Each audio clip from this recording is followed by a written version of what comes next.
Hello friends, in last lecture we have studied the protein structural level. Protein structural levels are four: primary, secondary, tertiary and quaternary. In previous lecture we have seen the primary structural level, and in secondary structural level we have seen the alpha helical conformation of the protein. In this lecture, we are going to see the beta plated sheet structure of protein for secondary structural level. Then we are going to see a beta turn, then quaternary structure, and lastly we are having the tertiary structure for the protein. So let's start our topic with a beta plated sheet structure. So beta plated sheet structure. This is the arrangement of an polypeptide in side by side which resemble a series of the plates. So we can consider another arrangement that called as a beta plated sheet structure. This arrangement consists of an arrangement of polypeptide chains side by side line. So this simply suggests that it is a series of the polypeptide chains which lie on each other and resemble a pleated sheet structure. In this case, there are two possible structures of beta plated sheet, that is a parallel and anti-parallel. Parallel means both the strands are running in the same direction, and in anti-parallel one is running in one direction while other running in the opposite direction. So the beta plated sheet parallel and anti-parallel. These parallel and anti-parallel beta plated sheets are also can be found out with the help of an pattern of the hydrogen bonding. In case of an parallel, it is running in the same direction, while in case of an anti-parallel, it is running in the opposite direction. It gives a repetition after a 7 angstrom interval.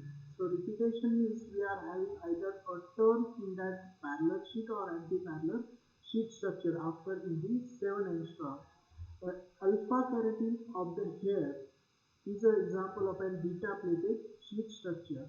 When it stretch in the length double, when it stretch in the length double, which resembles the silk ganglion.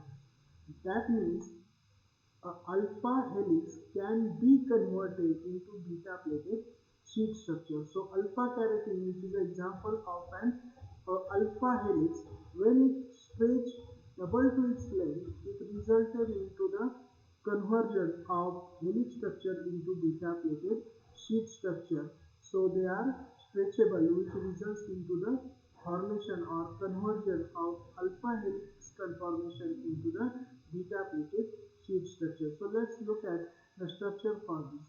Now you can see here, one is running in this direction, other is running in the opposite direction. So they are anti-parallel. Now this results a hydrogen bonding. This results a hydrogen bonding. Here you can see an extensive hydrogen bonding is there, which is responsible for the stability of the, here is the hydrogen bonding, which is responsible for the stability of the beta plated sheet structure. So this is regarding the beta plated sheet structure. Now we have discussed about the one term, that is a beta turn. What is beta turn? When we consider this polypeptide chain at the end, they can be joined with the help of an turn. In this way I have shown the turn. That turn is called as a beta turn. So let's consider the beta turn. What is beta turn? It is a connecting element that links successive runs of the pleated sheet structures which are joined by the beta turn. So it is a connecting element and it is called as a beta turn. It turns the structure by 180 degrees. So that's why it is called as a turn, beta turn. The beta turn having 4 amino acids involved. So in a beta turn there are 4 amino acids involved. Carbonyl oxygen of first amino acid and amino hydrogen of the fourth amino acids showing the hydrogen bonding. So these are showing the hydrogen bonding.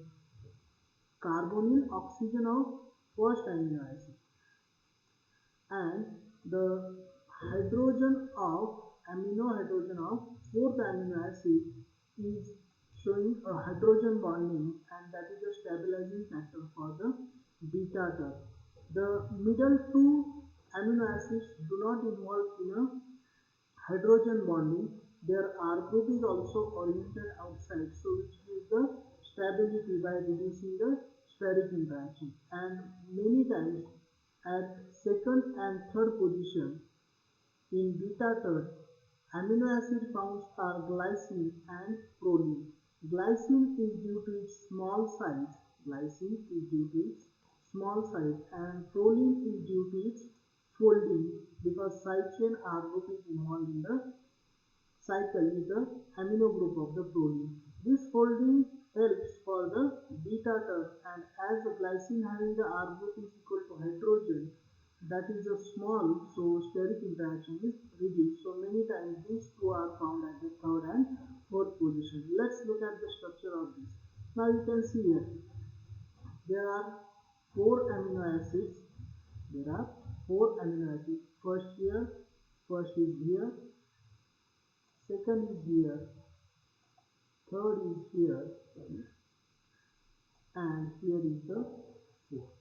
Okay, now first amino acid carbonyl oxygen and fourth amino acid hydrogen, they are involved in the hydrogen bonding. So here we have shown the hydrogen bonding. Now you can look at here that there is a hydrogen bonding. Okay, now this amino acid second and amino acid third, you can see R group is pointed outside, so it helps in reducing the steric strain as it is pointed outside. There is no involvement of an hydrogen of amino group from this side to the hydrogen bonding. Okay, and this term can be observed with the help of a proline and glycine. So these two are present at the second and third position many times. So we are having these two at a second and third position. So this beta term helps to connect the two polypeptide chains in a pleated sheet structure. Okay, so let's move further with the tertiary structure. What is the tertiary structure? The tertiary structure of the protein is three-dimensional arrangement of atoms in a protein. If you look at the secondary structure definition, it suggests that three-dimensional arrangement of atoms in a molecule.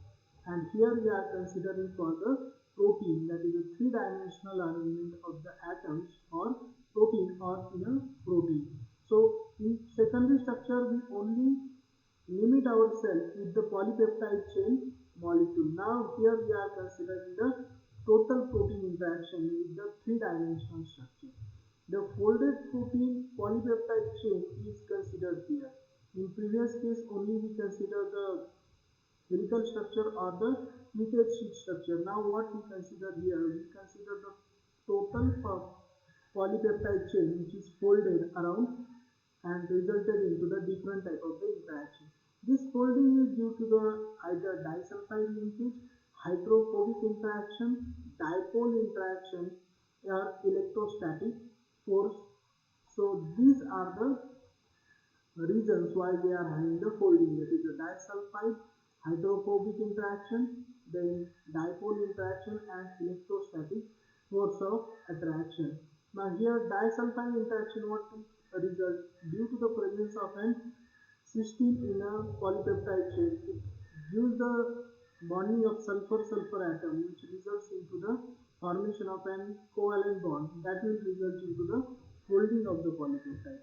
Hydrophobic interaction, due to the repulsion by water, the two groups will come closer. And dipole interaction, if there are the opposite dipole, they will attract each other. Similarly, for the electrostatic force of attraction, they also result, if there is the same charge groups are present, then they repel each other, and if opposite charge groups are present, they attract each other, and which resulted into the folding. The example for this tertiary structure is the insulin. Here we are considering the tertiary structure. Now you can see here there is a disulfide linkage. Okay, there are hydrophobic interaction, hydrophilic interaction, then there is a presence of an same charge R group, there can be presence of an opposite charge R group. So these all forces are the responsible for the formation of a tertiary structure. In tertiary structure, we are considering three-dimensional arrangement of the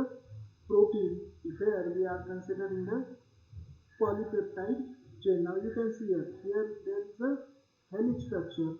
Now here there is a parallel beta plated sheet structure. Here again we are having the helix structure. So these all comes together and resulted into the three-dimensional arrangement of the protein molecule.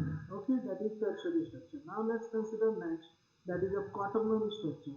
Now quaternary structure is a very big structure of the protein moiety which results due to the special arrangement of an all subunits of a protein moiety. So when we consider a quaternary structure, in a quaternary structure along with a polypeptide chain, we consider the other components or other molecules which are present in the protein moiety.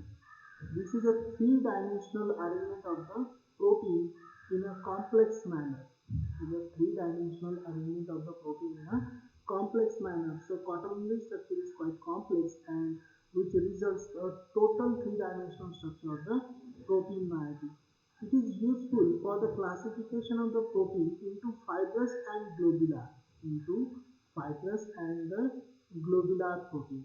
So this big classification is depend upon the quaternary structural level of the protein, that is a fibrous and globular, whether shape is a thread-like structure or it is having a spherical shape. So depending upon that we are having a classification.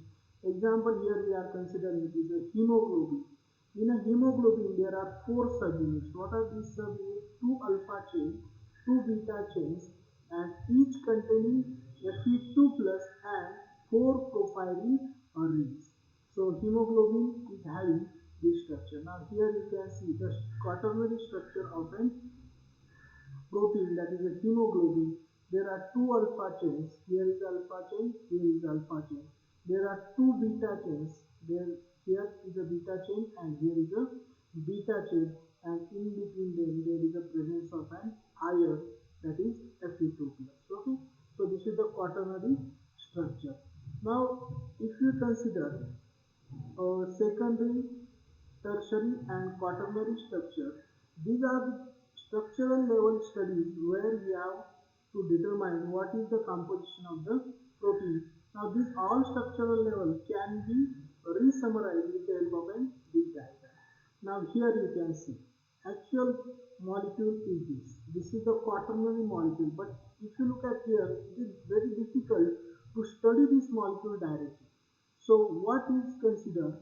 It is considered that first let's find out what are the amino acids present in that polypeptide chain. So here you can consider C terminal is here and N terminal is here, and in between them we are considering what are the amino acids present in the polypeptide chain. That is a primary structural level we are considering. Okay, now this polypeptide chain, after that we are considering the conformation of this polypeptide chain.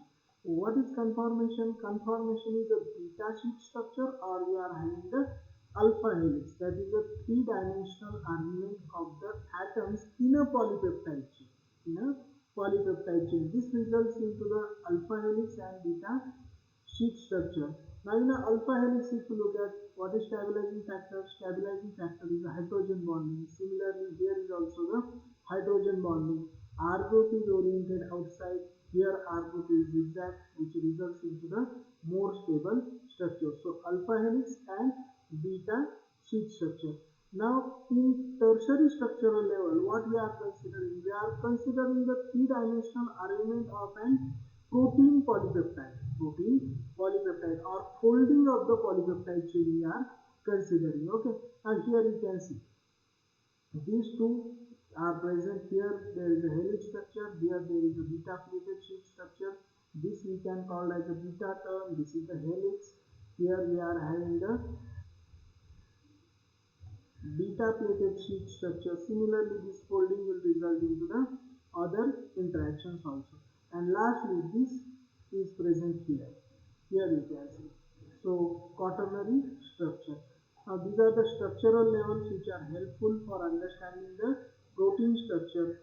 First one is the primary, which gives the sequence of amino acid, which is extremely important for the protein activity. So it is considered the secondary structure, which gives either helical or beta plated sheet structure. Tertiary structure gives the folding of polypeptide, and quaternary structure is consists of an polypeptide plus other subunits which are attached to the protein. Here you can consider this is the polypeptide, and these all are this remaining part is a subunit for the quaternary structure.